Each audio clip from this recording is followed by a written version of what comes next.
เดชะบุญเกินสีบุญญาบารมีสีมงคล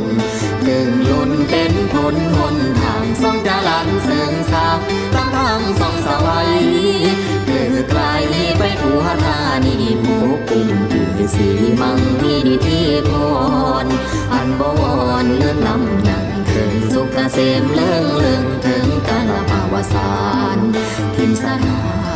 นเด่นใหญ่สันภาวลาไหลต่อหลวงปู่สาบารมีนุนนำแผ่พงธรรมให้ลุ่มเย็นอันเป็นโทเงินโทคำแค่สง่างามล้ำประชาทรงขี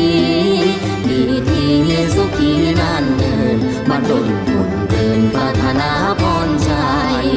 ทรงทำให้ขีคือขนึงเลวโซ่ใจขาดแก้วคำแก้วเกิดผล